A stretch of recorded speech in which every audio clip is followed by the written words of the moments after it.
ಪಕ್ಷಪಾತಿಗಳಾದ್ರೆ ಇಬ್ಬರನ್ನ ಕರೆಸ್ಬೇಕು, ಕುಡಿಸ್ಕೊಂಡು ಮಾತಾಡ್ಬೇಕು. ಆಗಲ್ವಾ? ಸುಮ್ಮನೆ ಇರ್ಬೇಕು. ಅಧರ್ಮವನ್ನು ಪ್ರತಿನಿಧಿಸ್ತಾ ಇರತಕ್ಕಂತ ದುರ್ಯೋಧನ ಪರವಾಗಿ ಯಾಕೆ ಯುದ್ಧ ಮಾಡ್ತಾ ಇದ್ದೀರಿ? ಯುದ್ಧ ಅಂದ್ರೆ ಯುದ್ಧ. ಅಲ್ಲಿ ನೀವು ನಮ್ ಭಾವ, ನಮ್ ತಾತ, ಅದೆಲ್ಲ ಹೇಳೋ ಹಾಗಿಲ್ಲ. ನೀವು ಯುದ್ಧಕ್ಕೆ ನಿಂತಿದ್ದೀರಿ, ಯುದ್ಧಕ್ಕೆ ನಿಂತಿದ್ದೀರಿ. ಇನ್ನು ದ್ರೋಣಾಚಾರ್ಯರು ಗುರುಗಳು, ಸರಿ, ಇಬ್ಬರಿಗೂ ಗುರುಗಳು. ಆ ದ್ರೋಣಾಚಾರ್ಯರು ದ್ರುಪದನನ್ನು ಸೋಲಿಸಿದ ಮೇಲೆ ಅರ್ಧರಾಜ್ಯ ದ್ರುಪದದವರ ಹತ್ರ ಇತ್ತು. ಅವ್ರು ಯಾಕೆ ದುರ್ಯೋಧನ ಆಸ್ಥಾನದ ಇರ್ಬೇಕು? ಒಬ್ಬ ಗುರುವಾಗಿ ಶಿಷ್ಯನನ್ನು ನಿಗ್ರಹಿಸದೆ ಹೋದ ಮೇಲೆ ಎಂತ ಸೀಮೆ ಗುರು ಅತ? ಗುರುಗಳು ತಾನೆ, ನ್ಯಾಯ ನೋಡ್ಬೇಕು ತಾನೆ. ಗುರುಗಳು ಎಲ್ಲಿಯ ತನಕ ಗುರುಗಳಾಗಿರುತ್ತಾರೋ ಅಲ್ಲಿ ತನಕೇ ಅವರ ಗುರುತ್ವ, ಇಲ್ದಿದ್ರಿಲ್ಲ. ದ್ರೋಣಾಚಾರ್ಯರು ಗುರುಗಳಾಗಿದ್ದು ಶಿಷ್ಯನಾಗಿರೋ ದುರ್ಯೋಧನ ಹೇಳ್ಬೇಕು, ನೀನ್ ಮಾಡ್ತಾ ಇರೋ ಸರಿ ಇಲ್ಲ. ತನ್ಮೂಲಕ ನಿಷ್ಠೂರ ಕಟ್ಕೊಂಡು ರಾಜ್ಯನೇ ಬಿಟ್ಟು ಹೋಗ್ಬೇಕು. ಅವಂದೇ ರಾಜ್ಯ ಇದೆ. ಹಾಗ್ಯಾಕೆ ಮಾಡ್ಲಿಲ್ಲ ಅವರು? ಮೇಷ್ಟ್ರಾಗಿರ್ಬೋದಪ್ಪ, ಪಾಠ ಹೇಳ್ಕೊಟ್ಟಿರ್ಬೋದು, ಆದರೆ ಧರ್ಮದ ಬಗ್ಗೆ ನಿರ್ಣಯವನ್ನು ತೆಗೆದುಕೊಳ್ಳಬೇಕಿದ್ದರೆ ನೀವು ಧರ್ಮ ಪಕ್ಷಪಾತಿಗಳಾಗಿರ್ಬೇಕೇ ವಿನಃ ನಮ್ಮ ಸೋದರ ಮಾವ, ತಾತ, ಭಾವ ಅಂತ ಹೇಳೋ ಹಾಗಿಲ್ಲ. ಆದ್ದರಿಂದ ಗುರುನ ಹತ್ವಾಹಿ ಮಹಾನುಭಾವ, ಅವರು ಮಹಾನುಭಾವರಾಗಲಿಲ್ಲ, ಅವರು ಅಧರ್ಮ ಪಕ್ಷಪಾತಿಗಳಾದರು. ಕೊನೆ ಕೃಷ್ಣ ಭೀಷ್ಮಾಚಾರ್ಯ ಮಾತಾಡಿದಾಗಲೂ ಇದೇ ಉತ್ತರ ಹೇಳ್ತಾನೆ ಕೃಷ್ಣ. ಧರ್ಮ ಪಕ್ಷಪಾತಿಗಳ ಹಾಗೆ ನೋಡಿದ್ರೆ ವಿದುರ ಬ್ರಾಹ್ಮಣನೂ ಅಲ್ಲ, ಕ್ಷತ್ರಿಯನೂ ಅಲ್ಲ, ಒಬ್ಬ ಶೂದ್ರ. ಆತ ಧರ್ಮದ ಪರವಾಗಿ ನಿಂತು ಯಾವಾಗ ದ್ರೌಪದಿಗೆ ಅವಮಾನವಾಗ್ತಾ ಇತ್ತೋ ಆಗ ಆ ಸ್ಥಾನವನ್ನು ಬಿಟ್ಟು ಹೋದ. ನನ್ನ ಮಾತು ಯಾರು ಕೇಳದೆ ಇದ್ಮೇಲೆ ನಾನು ಇರೋದೇ ಇಲ್ಲ ಅಂತ ಹೇಳ್ತಾರೆ. ಧರ್ಮದ ಪರವಾಗಿ ನಿಂತಿದ್ದು ವಿದುರನೊಬ್ಬನೇ. ಯಾಕೆಂದ್ರೆ ಯಮಧರ್ಮರಾಯನ ಅಂಶ ಆತ, ಧರ್ಮರಾಯನ ಅಂಶ ಆತ. ಹೀಗಾಗಿ ಕೃಷ್ಣ ಏಕಾಗಿ ಭೀಷ್ಮರನ್ನು ದ್ರೋಣರನ್ನು ಯುದ್ಧದಲ್ಲಿ ಮರ್ದಿಸಬಹುದು ಅನ್ನುವುದಕ್ಕೆ ಉತ್ತರ ಕೊಟ್ಟ. ಮೇಲ್ನೋಟದಲ್ಲಿ ಹೇಳಿದ, ನಾವೆಲ್ಲರೂ ಯಾವುದಕ್ಕೆ ಕಳಬೇಕೋ, ಯಾವುದಕ್ಕೆ ಮಾನ್ಯತೆ ಕೊಡಬೇಕೋ ಅದಕ್ಕೆ ಕೊಡದೆ ಬೇರೆ ಬೇರೆ ಕಾರಣ ಕೊಟ್ಟು ಬದುಕ್ತಾ ಇರ್ತೀವಿ. ಹಾಗಲ್ಲ, ನೀವು ನೆಟ್ಟಿಗೆ ಬದುಕಬೇಕಾಗಿದ್ರೆ ಧಾರ್ಮಿಕರಾಗಿರಬೇಕು. ಧರ್ಮದ ಪರವಾಗಿ ನೀವು ಚಿಂತನೆ ಮಾಡುವಂತಿದ್ದರೆ ಮಾತ್ರವೇ ನಿಮಗೆ ಮಾನ್ಯತೆ. ಇದು 2ನೇ ಅಧ್ಯಾಯದಲ್ಲಿ ಕೃಷ್ಣ ತನ್ನ ಉತ್ತರವನ್ನು ಉದ್ಘಾಟನೆ ಮಾಡಿದ್ದು. 2ನೇ ಅಧ್ಯಾಯದಲ್ಲಿ ಬಹಳಷ್ಟು ಅಂಶಗಳಿದೆ. ಒಂದು ಅಂಶವನ್ನು ಮಾತ್ರ ಹೇಳಿ ಮುಂದಕ್ಕೆ ಹೋಗೋಣ. 3ನೇ ಅಧ್ಯಾಯ ಯೋಗ ಅಂದ್ರೆ ಏನು ಅನ್ನುವುದನ್ನ 2 ಶ್ಲೋಕಗಳಲ್ಲಿ ಕೃಷ್ಣ ಹೇಳ್ತಾನೆ. ಯೋಗಸ್ಥಃ ಕುರು ಕರ್ಮಾಣಿ ಸಂಗಂ ತ್ಯಕ್ತ್ವಾ ಧನಂಜಯ ಸಿದ್ಧ್ಯ ಸಿದ್ಧ್ಯೋರ್ ಸಮೋ ಭೂತ್ವ ಸಮತ್ವಂ ಯೋಗ ಮುಚ್ಯತೆ. ನೀವು ನಿಮ್ಮ ಕರ್ಮಗಳನ್ನು ಮಾಡಬೇಕಾಗಿದ್ದರೆ, ನಿಮ್ಮ ಕರ್ತವ್ಯಗಳನ್ನು ಮಾಡಬೇಕಾಗಿದ್ದರೆ ಯೋಗಸ್ಥಃ ಕುರು ಕರ್ಮಾಣಿ, ನೀವು ಯೋಗದಲ್ಲಿ ನಿಂತು ಯೋಗಿಗಳಾಗಿ ನಿಮ್ಮ ಕರ್ತವ್ಯವನ್ನು ಮಾಡಬೇಕು. ಯೋಗಸ್ಥಃ ಕುರು ಕರ್ಮಾಣಿ ಸಂಗಂ ತ್ಯಕ್ತ್ವಾ ಧನಂಜಯ, ನೀವು ಮಾಡತಕ್ಕಂತಹ ಕೆಲಸದ ಬಗ್ಗೆ ವಿಶ್ವಾಸವನ್ನು ನೀವು ಇಟ್ಕೋಬೇಕಾಗಿಲ್ಲ.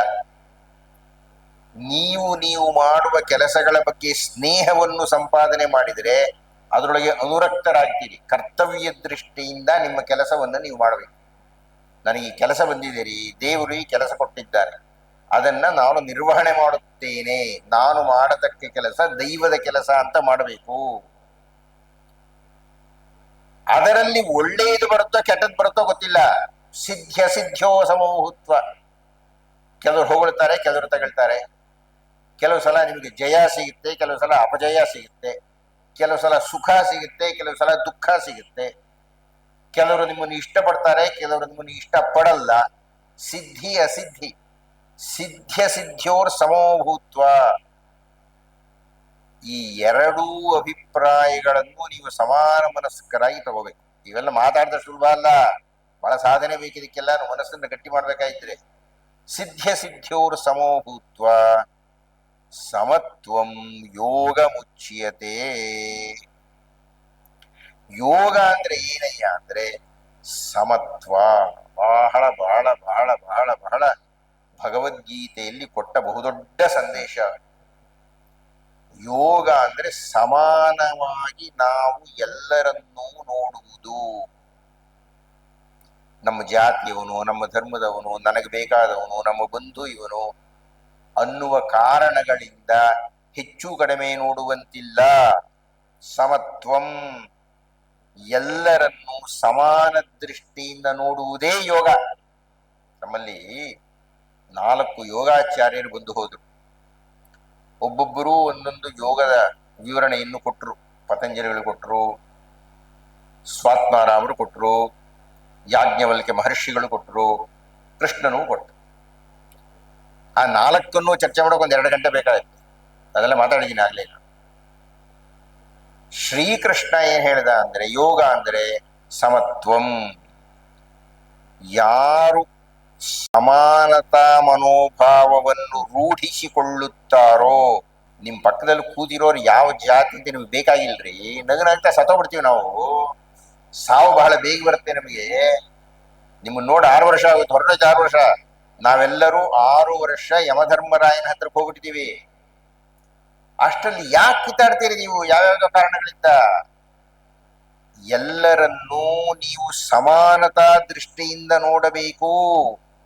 ಯಾರು ಸಮಾನತಾ ದೃಷ್ಟಿಯಿಂದ ನೋಡುತ್ತಾರೋ ಅವನು ಯೋಗಿ ಅಂತ. ಯೋಗಸ್ಥಃ ಕುರು ಕರ್ಮಾಣಿ ಸಂಗಂ ತ್ಯಕ್ತ್ವಾ ಧನಂಜಯ ಸಿದ್ಧ್ಯ ಸಿದ್ಧ್ಯೋರ್ ಸಮೋಭೂತ್ವ ಸಮತ್ವಂ ಯೋಗ ಮುಚ್ಯತೆ. ಇದನ್ನ ನೀವು ಮನಸ್ಸಿನಲ್ಲಿ ಇಟ್ಕೋಬೇಕು. ನೀವೇನಾದರೂ ಭಗವದ್ಗೀತೆಯನ್ನು ಅಧ್ಯಯನ ಮಾಡಿದ್ದೀರಿ ಅಂದ್ರೆ, ಕೃಷ್ಣನ ಮಾತಿಗೆ ನೀವು ಬೆಲೆ ಕೊಡ್ತೀರಿ ಅಂದ್ರೆ, ಕೃಷ್ಣನನ್ನು ನೀವು ದೈವ ಅಂತ ಒಪ್ಪಿಕೊಳ್ತೀರಿ ಅಂದ್ರೆ, ಕೃಷ್ಣ ಹೇಳ್ತಾ ಇದ್ದಾನೆ ಒಬ್ಬರನ್ನು ಮತ್ತೊಬ್ಬರಿಂದ ಭೇದ ಮಾಡಕೂಡದು, ಎಲ್ಲರನ್ನೂ ಸಮಾನವಾಗಿ ನೋಡಬೇಕು. ಇನ್ನು 2ನೇ ಮಾತು ಹೇಳ್ತಾನೆ, ಯೋಗ ಕರ್ಮಸು ಕೌಶಲಂ. ನೀವು ಪೊರಕೆ ತಗೊಂಡು ಕಸ ತೆಗಿತೀರ, ಧ್ವನಿವರ್ಧಕವನ್ನು ಇಟ್ಕೊಂಡು ಮಾತಾಡ್ತೀರ, ನೀವು ಒಂದು ಅಡುಗೆ ಮಾಡ್ತೀರ, ನೀವು ಹಾಡು ಹೇಳ್ತೀರ, ನೀವು ಮಂತ್ರ ಹೇಳ್ತೀರ, ನೀವು ಏನೇ ಮಾಡ್ರಿ, ನೀವು ನಿಮ್ಮ ನಿಮ್ಮ ಕೆಲಸದಲ್ಲಿ ಕೌಶಲ್ಯದಿಂದ ಇರಬೇಕು. ನಿಮಗೆ ಬಂದಂತಹ ವೃತ್ತಿ ಯಾವುದೋ ಒಂದು ವೃತ್ತಿ ನಮಗೆ ಗೊತ್ತಿಲ್ಲದೆ ನಮಗೆ ಬರುತ್ತೆ. ದೈವಾನುಗ್ರಹದಿಂದ ನಾವು ಯಾವುದು ಆಯ್ಕೆ ಮಾಡ್ಕೊಳ್ಳಲ್ಲ. ಕರ್ಮಣ್ಯೇವ ಅಧಿಕಾರಸ್ಥೆ ಚರ್ಚೆ ಇರೋದೇ ಇಲ್ಲ. ಕರ್ಮಣಿಯೇವ ಅಧಿಕಾರಸ್ಥೆ, ಕರ್ಮವನ್ನು ಮಾತ್ರ ಮಾಡ್ಲಿಕ್ಕೆ ನಿಮಗೆ ಅಧಿಕಾರ. ಯಾಕೆಂದ್ರೆ ಕರ್ಮ ಅವನು ಕೊಡೋದು, ನೀವು ತಗೊಳ್ಳೋದಲ್ಲ. ನಾನು ಆಯ್ಕೆ ಮಾಡಿದ ಕರ್ಮ ಬರಲ್ಲ ನನಗೆ. ಒಂದು ಕನ್ನಡ MA ಆಯ್ತು, ಸಂಸ್ಕೃತ MA ಆಯ್ತು, LLB ಆಯ್ತು, 2 ಡಾಕ್ಟರೇಟ್ ಬಂತು, ನೀವೊಂದು ಭಗವದ್ಗೀತೆ ಹೇಳ್ತಾ ಕೂತಿದ್ದೀನಿ. ಇದು ಬೇಕೇ ನನಗೆ? ಇದು ನಾನು ಆಯ್ಕೆ ಮಾಡ್ಕೊಂಡೆ? ಅದು ತನ್ನಿಂದ ತಾನೇ ಬಂತು. ನಾನು ಬಿಡಿ ಏನೇನೋ ಆಗಿದ್ದೆ, ಆಗಬಹುದಾಗಿ ಅದೆಲ್ಲ ಬಿಟ್ಟೆ, ಭಗವದ್ಗೀತೆ ಹೇಳ್ತಾ ಇದ್ದೀನಿ. ಯಾಕೆ ಹೇಳ್ತಾ ಇದ್ದೀನಿ? ಯಾರಿಗ್ ಗೊತ್ತು? ಅದು ನಂದಲ್ಲ ಕರ್ಮ. ತನ್ನಿಂದ ತಾನೇ ನಿಮಗೆ 100 ಬೇಕಾದಷ್ಟು ಕೆಲಸಗಳಿರುತ್ತೆ. ಯಾರು ಹಾಡು ಕಲ್ತು ಬಿಡ್ತಾರೆ. ಒಂದು ಪುಟ್ಟ ಕಥೆ ಹೇಳ್ತೀನಿ ಕೇಳಿ, ನನಗೆ ಕಾಲ ಇಲ್ಲ ಅದೆಲ್ಲ ಹೇಳಲಿಕ್ಕೆ. ಒಬ್ಬ ವೈದ್ಯ ಇದ್ದ ಇಂಗ್ಲೆಂಡ್ನಲ್ಲಿ. ಬಹಳ ಕಷ್ಟಪಟ್ಟು ವೈದ್ಯ ವಿದ್ಯೆಯನ್ನೆಲ್ಲ ಕಲ್ತ, ದವಾಖಾನೆಯನ್ನು ತೆರೆದ. ರೋಗಿಗಳೇ ಬರಲಿಲ್ಲ. 1 ತಿಂಗಳಾಯ್ತು, 2 ತಿಂಗಳಾಯ್ತು, ಯಾರು ರೋಗಿಗಳು ಬರಲೇ ಇಲ್ಲ. ಕಷ್ಟಪಟ್ಟು 5-6 ವರ್ಷ ವೈದ್ಯ ವಿದ್ಯೆಯನ್ನು ಕಲಿತಿದ್ದಾನೆ,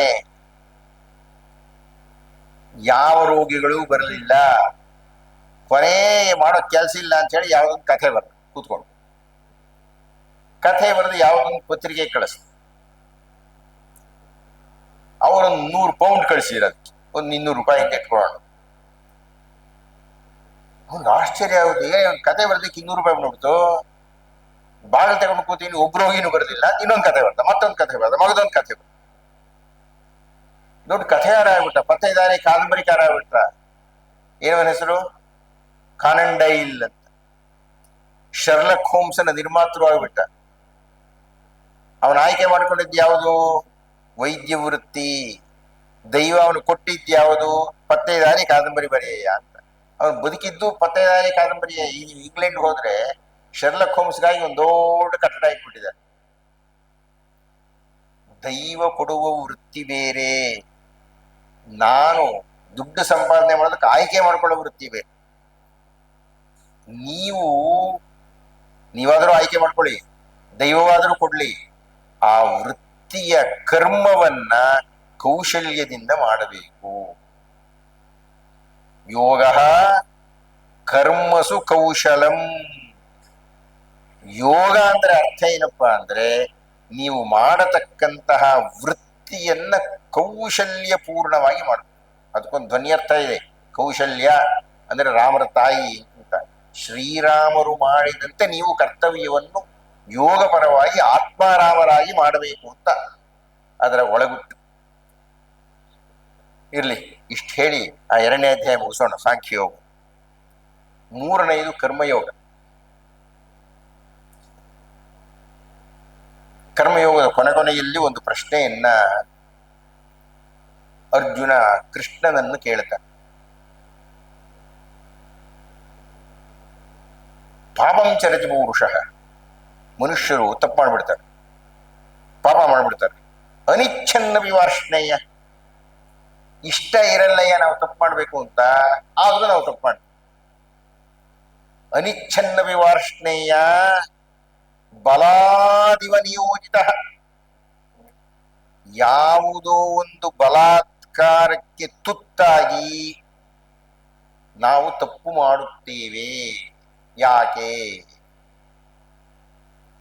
ಬಲಾದಿವ ನಿಯೋಜಿತ ಪಾಪಂ ಚರತಿ ಪೂರುಷಃ. ಪಾಪ ಕಾರ್ಯವನ್ನು ನಾವು ಮಾಡುತ್ತೇವೆ ಯಾಕೆ? ಅದಕ್ಕೆ ಕೃಷ್ಣ ಬಹಳ ಸರಳವಾಗಿ ಹೇಳಿದ. ಕಾಮಯೇಷ ಕ್ರೋಧ ಏಷ ರಜೋಗುಣ ಸಮುದ್ಭವ ಮಹಾಶನೋ ಮಹಾಪಾಪ್ಮ ವಿಚ್ಛೀನಮಿಹ ವೈರಿಣಂ. 3ನೇ ಅಧ್ಯಾಯದ ಅತ್ಯಂತ ಸಾರ ಸಂಗ್ರಹವಾದ ಶ್ಲೋಕ. ನಾವೆಲ್ಲ ತಪ್ಪು ಮಾಡ್ಬಿಡ್ತೀವಿ ಅಂತ ನಾವು ಮಾತಾಡ್ತೀವಿ. ನಂಗೆ ಮಾಡ್ಬೇಕು ಅಂತ ಇಷ್ಟ ಇರ್ಲಿಲ್ರಿ, ಆದ್ರೂ ಮಾಡ್ಬಿಟ್ಟೆ, ಯಾಕೆ? ಅದಕ್ಕೆ ಕೃಷ್ಣ ಹೇಳ್ತಾನೆ, ನಮಗೆ ಇಷ್ಟ ಇಲ್ಲ ಈ ತಪ್ಪು ಮಾಡಿದೆ ಅಂತ ನಾವು ಹೇಳುತ್ತಿದ್ದರೂ ಆಂತರ್ಯವನ್ನು ಹುಡುಕಿ ಹೊರಟರೆ ಅಲ್ಲಿ 2 ಪದ ಸಿಗುತ್ತೆ. ಕಾಮ ಏಷ ಕ್ರೋಧ ಏಷ. ಇಲ್ಲೋ ಕಾಮನೆ ಇರುತ್ತೆ. ಅವನ್ ಬೈದಿರೇ ಚೆನ್ನಾಗಿ, ನಾನೇನ್ ಬೈಬೇಕು ಅಂತಿರ್ಲಿಲ್ಲ, ಆದ್ರೂ ಬೈದ್ಬಿಟ್ಟಿದ್ದೀನಿ. ಒಳಗೊಟ್ಟೇನಪ್ಪಾ ಅಂದ್ರೆ ನಿನಗೆ ಅವನ ಬಗ್ಗೆ ಕ್ರೋಧ ಇದೆ, ನಿನಗೆ ಅವನ ಬಗ್ಗೆ ದ್ವೇಷ ಇದೆ. ಅದು ಬೈಗಳಲ್ಲಿ ಪರ್ಯವಸಾನ ಆಗಿದೆ. ನಾನು ಮಾಡಬೇಕು ಅಂತಿರಲಿಲ್ಲ ಅಂತ ಬಾಯಿ ಬಿಟ್ಟು ಹೇಳ್ತಿದೀಯ ಅಷ್ಟೇ. ಕಾಮ ಏಷ ಕ್ರೋಧ ಏಷ ರಜೋಗುಣ ಸಮುದ್ಭವ. ನಮ್ಮ ಎಲ್ಲ ಪಾಪಗಳಿಗೂ, ನಮ್ಮ ಎಲ್ಲ ತಪ್ಪುಗಳಿಗೂ, ನಮ್ಮ ಎಲ್ಲ ದೋಷಗಳಿಗೂ, ನಮ್ಮ ಎಲ್ಲ ಅಧರ್ಮದ ನಡೆಗಳಿಗೂ ಕಾರಣ ಇವೆರಡೇ. ಒಂದು ಕಾಮ. ಕಾಮ ಅಂದ್ರೆ ಹೆಣ್ಣಿನ ಬಗ್ಗೆ ಗಂಡಿಗಿರೋ ಕಾಮ ಅಂತಲ್ಲ. ಕಾಮ ಅಂದ್ರೆ ಆಶೆ ಅಂತ. ನನಗೇನೋ ಕೀರ್ತಿಯ ಆಶೆ ಇರಬಹುದು, ದುಡ್ಡಿನ ಆಶೆ ಇರಬಹುದು, ವಿದ್ಯೆದ ಆಶೆ ಇರಬಹುದು. ಹೆಣ್ಣಿನ ಆಶೆಯು ಗಂಡಿಗಿರಬಹುದು, ಗಂಡಿನ ಆಶೆ ಹೆಣ್ಣಿಗಿರಬಹುದು.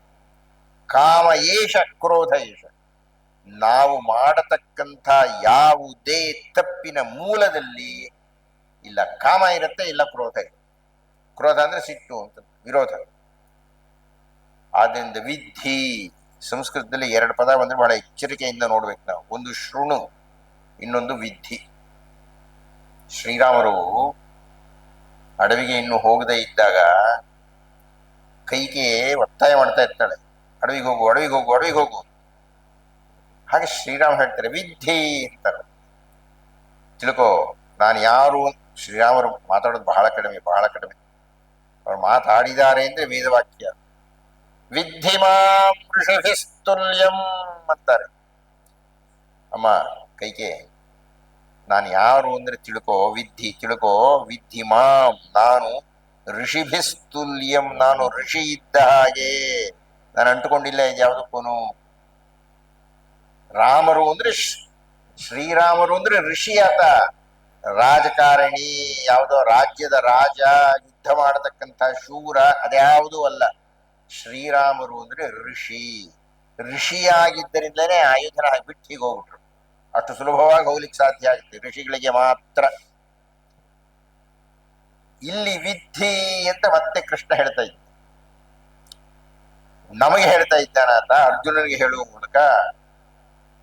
ಕಾಮಯೇಷ ಕ್ರೋಧಯೇಷ ರಜೋಗುಣ ಸಮುದ್ಭವ ವಿದ್ಧಿ. ಏನಂತ ತಿಳ್ಕೋಬೇಕಯ್ಯ ಅಂದ್ರೆ ಈ ಎರಡು ಶತ್ರುಗಳು ಅಂತ ತಿಳಿದುಕೊಳ್ಳಬೇಕು. ಕಾಮ ಹಾಗೂ ಕ್ರೋಧ ನಮಗೆಲ್ಲರಿಗೂ ಇದೆ. ಅದು ನಮಗೆಲ್ಲರಿಗೂ ಆಸೆಗಳಿದೆ, ನಮಗೆಲ್ಲರಿಗೂ ಸಿಟ್ಟು ಬರುತ್ತೆ.